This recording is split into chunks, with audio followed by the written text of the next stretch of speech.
The show revolves around Viking people from the past who, due to a time anomaly, are transported to the modern world. Strangely, they lose most of their memories upon arrival. The series begins with teenagers having fun on a bridge over the sea at night. One of them is about to jump into the water when there's a sudden flash. He then notices a man struggling in the waves. The man, dressed in old-fashioned clothes, seems to be asking for help. Before the kids can intervene, more similarly dressed people appear in the water. Startled, the teenagers then call the police. The scene cuts to the story's lead, Lars Holland, a police officer who is buying a property with his wife Marie in the city's center. Just then, he receives a call about the incident. When Lars arrives at the scene, he tries to communicate with the newcomers, but they seem to be speaking Old Norse, a long-forgotten language. A translator is brought in who reveals that these people claim to be from an ancient community. The newcomers explain that they were simply going about their daily lives when, without warning, they were transported to this century. Lars, however, doubts their story and tries to call a psychiatrist.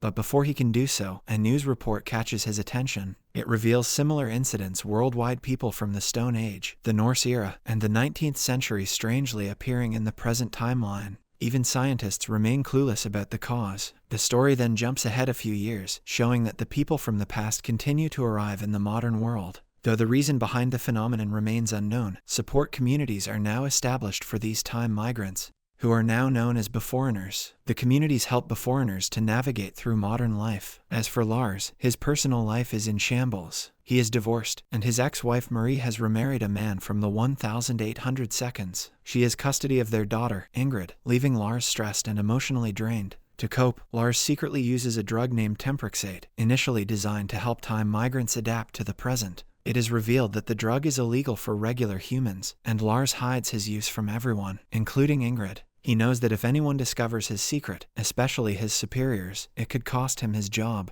One morning, Lars gets a call about a dead body found in the ocean near Tijevholm. The victim appears to be a young woman who recently teleported from the past. He heads to the location immediately, and his colleague Wench updates him on the incident. It turns out that this is the 12th body washed up ashore this year. Upon examining the body, Lars notices a prehistoric tattoo on her neck and multiple injury marks on her back. The woman's nails are bitten and there is petechiae underneath her eyelids, which leads him to suspect that it is a potential murder case. At the same time, Alfhildur Engensdottir, a woman from the Viking Age who has successfully completed police training in the modern timeline, joins the force. It's her first day, and she receives praise for her performance from the head of the department, Harold. When Lars returns to the department, he and Harold are summoned by the police chief to discuss the ongoing case. Lars asks to take charge of the investigation. However, Harold denies his request, explaining that Lars is currently under review for his chronic drowsiness. Therefore, they assign Lars as Alfhildur's partner to investigate the case of the mysterious girl. To start the investigation,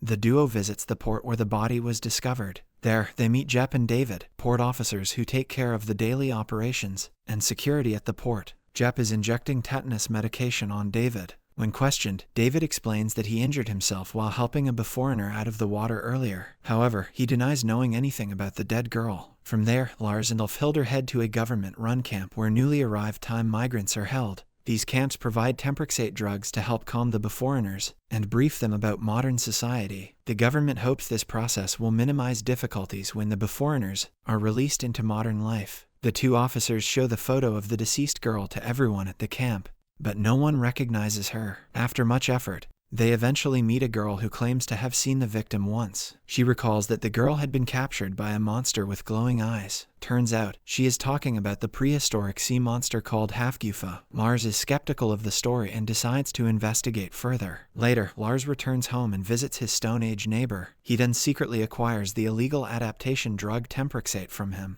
and administers it in the form of eye drops. The next day, during a departmental meeting about the dead girl, Alfhildur explains that the so-called monster might actually exist. Sadly, her claim is met with skepticism and ridicule from the team. While most dismiss her story, Lars studies an old painting of the monster and notices that it resembles a creature with a large, net-like form. Although he finds the resemblance curious, he doesn't dwell on it, and everyone returns to their tasks. Meanwhile, Alfhildur begins her own investigation online. She scours the internet for clues, determined to solve the case. During her search, she comes across a photo of a man on a social platform for Beforeigners that catches her attention. Something about him feels significant, and she quickly tracks down his location. She finds him at a restaurant and wastes no time to confront him. It turns out that the man used to be the sailor of Olaf the Stout. In the old times, the man had met Ulfhildr in a friend's barn some 1007 years ago. She was 12 and he had forced himself on her in the pig pen. The man, however, pretends to have no memory of his previous life. When Ulfhildr provokes him further, he eventually admits to having enjoyed her that night.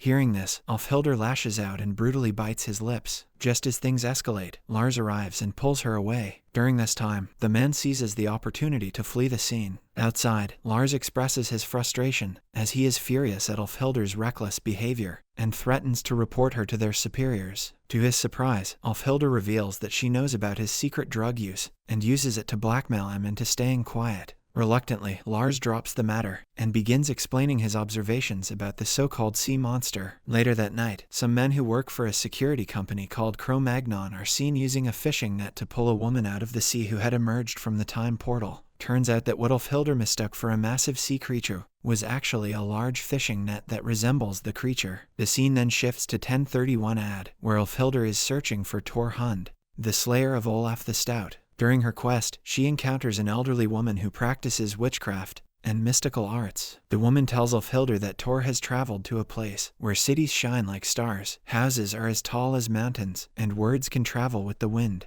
Back in the present day, Lars returns home and sees his Stone Age neighbor's son banging at his door. Turns out that the little boy's father is being harassed by two pickpockets. Without hesitation, Lars intervenes and drives them away to protect his neighbor. When questioned, the neighbor reveals that the bullies were Bohemians who claimed to have the sole right to drop shipping. The following day at the office, Lars and Ulfhildr discuss their investigation and uncover a lead. A security company called Cro-Magnon uses the same type of fishing net found at the crime scene. The scene shifts to a forest where a group of people is attempting to hunt a rabbit. Despite their efforts, the rabbit constantly evades them. Suddenly, a man named Navin appears, completely unclothed. With astonishing speed and agility, he effortlessly matches the rabbit's every move and swiftly catches it like a pro. As Navin steps into his home and begins preparing his lunch, two security guards from the Cro-Magnon company arrive at his doorstep. They inform him that the police have begun questioning the woman they had recently taken from the sea. Through their exchange, it becomes clear that Navin is the owner of Cro-Magnon, a company that captures newly arrived women from the past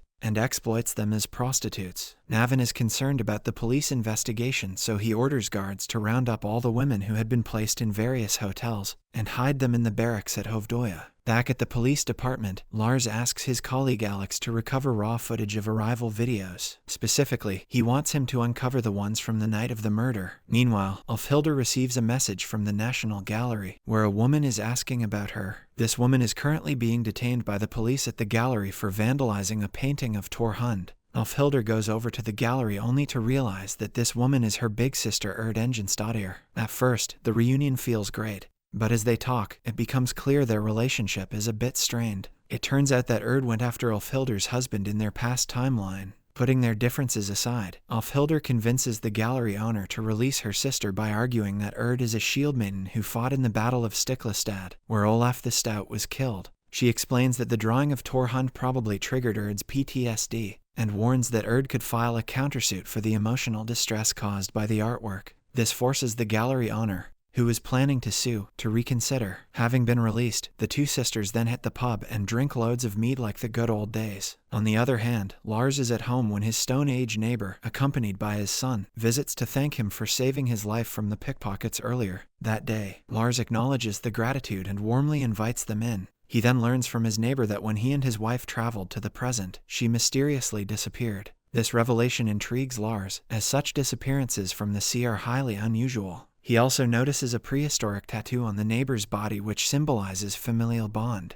Outside the pub, Ulfhildr notices a van belonging to the Cro-Magnon company passing by. Sensing something suspicious, she begins to follow it. The van stops near a port, and Ulfhildr discreetly photographs both the vehicle and its security guards. The next day, she shares her findings with Lars and her team, suggesting that Cro-Magnon company is taking newly arrived women from the sea to use them as prostitutes, and that the murder is connected to this. Intrigued, Lars investigates the van's registration. He discovers that although most of the employees of the company are of prehistoric background, the vehicle itself is registered under the name of a modern man. While digging deeper into Cro-Magnon's activities, Alfhilder uncovers information about a port, which holds many women captive. Without delay, she and Lars plan a rescue mission. They initially follow the company's van and arrive at a port. The two security guards who were spotted last night come out of the vehicle and hop on a commercial ship. Lars and Alfhilder then follow them via a small boat and arrive at a mysterious facility. Upon inspection,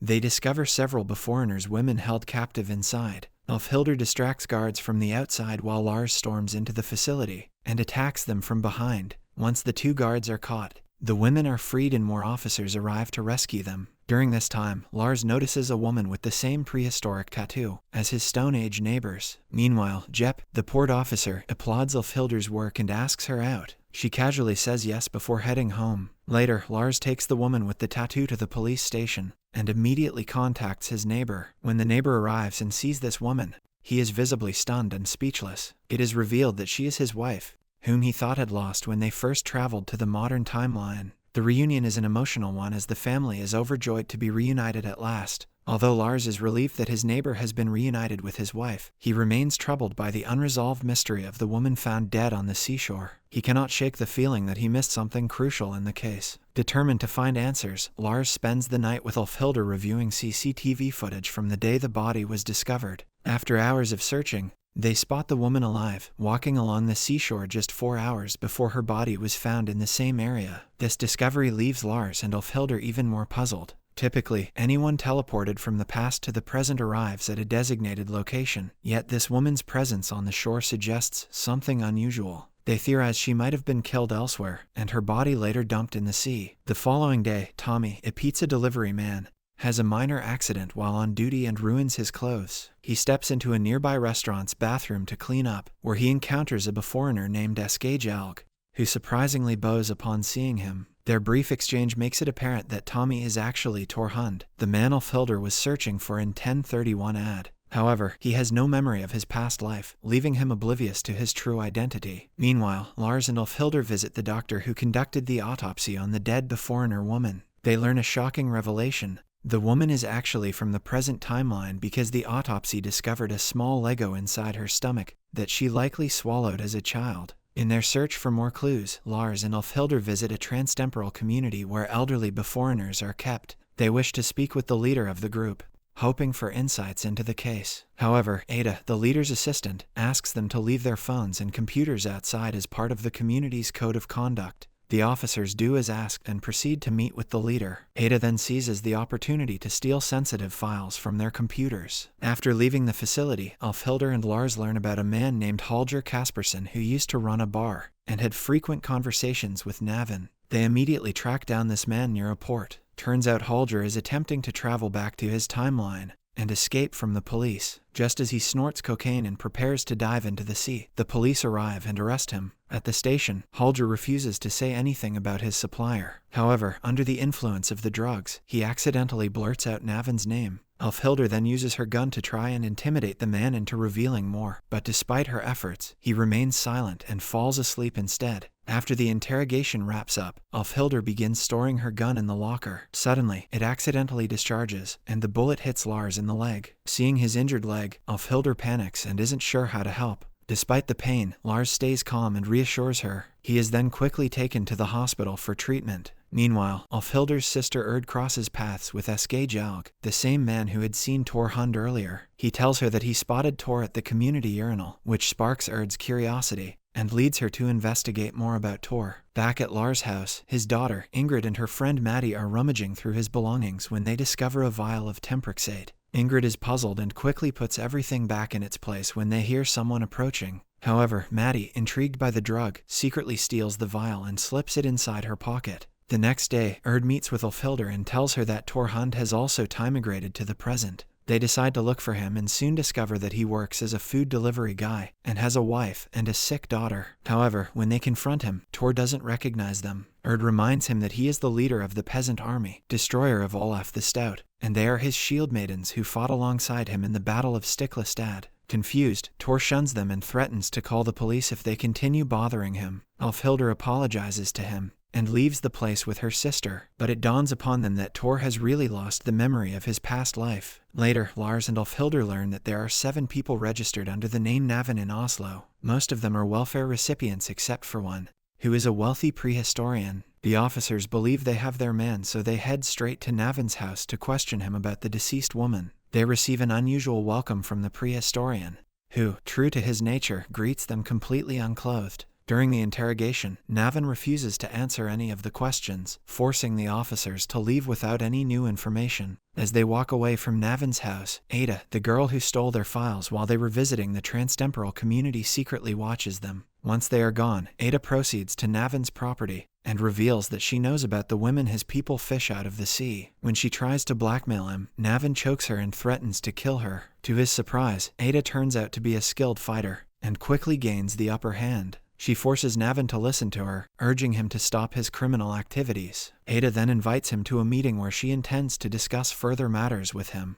In the meantime, Erd attempts to make Tor remember his past, however, he straight up ignores her. As he is leaving, she notices that Tor is being followed by some of Olaf's followers. These men intend to kill Tor because he had killed Olaf in their past timeline. Erd immediately calls Ulfhildr and asks for help. Moments later, we see Olaf's followers capture Tor and drag him to a parking lot, where they prepare to kill him. Just as things seem dire, Tor suddenly comes to his senses and experiences vivid visions. He sees his past self bravely fighting in the Battle of Stiklestad. He then begins drawing power from his visions and fighting back with newfound strength. With this surge of energy, Tor attacks the goons, who quickly flee away in fear. Outside, he meets with Erd and Ulfhildr and finally asks them to tell him more about his true identity. As the investigation of the dead woman continues, 2 stylists arrive at the police station the next day. They reveal that they made the mysterious girl's appearance resemble that of Beforeigners, as per her request. According to the stylists, the girl had been obsessed with Norse culture and specifically requested their help to transform her into a figure from the past.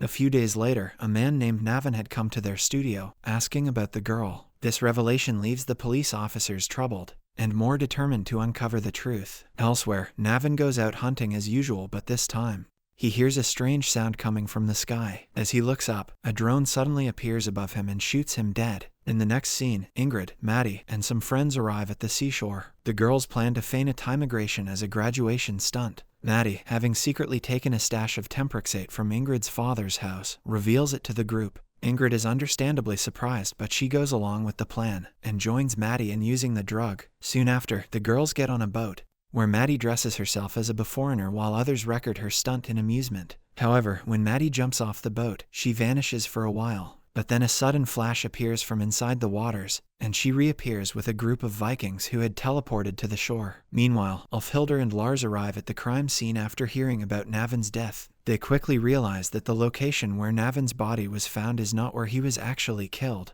Upon closer inspection, it's clear that Navin's body had been dragged there after being attacked elsewhere. Just as they're piecing this together, Lars receives an urgent call about Ingrid and the seashore incident. He leaves the crime scene and arrives at a quarantine zone where Ingrid and Maddie are being treated for their drug use. After learning about the situation, Lars is overwhelmed with a mix of anger and guilt. He knows that if it were to be discovered that the Temprixate in Maddie's possession had come from his own house, it could cost him his job. But the good news is that the amount of Temprixate in Ingrid's body is very low, so she is expected to be released soon. Lars feels a bit of relief upon hearing this, and decides to return to his investigation with Ulfhildr. Meanwhile, Ulfhildr goes to the security department at the police station, asking for their assistance in tracking down the location of Navin's death. She warns them that it will rain tonight, and they need to find the site before midnight. However, Wench, the head of security, brushes her off, explaining that they are understaffed. Frustrated, Ulfhildr resolves to take matters into her own hands and gathers her sister Erd and some old friends to venture into the forest to find the site of Navin's death. After much effort, they eventually succeed in locating the area. The next day, Ulfhildr presents her findings in a meeting and is commended by the senior officials. Afterward, Lars receives the forensic report, which reveals that Navin was killed by a military drone. Why this shocks his boss, Harold, who explains that the police force had developed armed drones as part of a pilot project to protect civilians. The project was launched last year after a group of beforeigners carried out a mass murder, so the police decided to step up security, but it was shut down after a security breach, and a drone of the same model was stolen. After this discovery, Lars and Ulfhildr intensify their investigation and go through a list of people who had been trained to operate the drones. To their shock, one of them is Ada, the 1800 seconds wannabe who took their phones and computers at the transtemporal facility. The scene then shifts to Ada, who meets a staff member at the quarantine zone. The staff then gives her Maddie's file, revealing that temporal anomalies have been confirmed. That night, Maddie is finally discharged from the quarantine zone. Though she seems fine, she's plagued by visions from the past. When she spots a cross chain, she drops to her knees and begins to pray. Subscribe for more videos like this, turn on the notification, and leave 1000 likes or 100 comments if you'd like us to continue part 2. Thank you.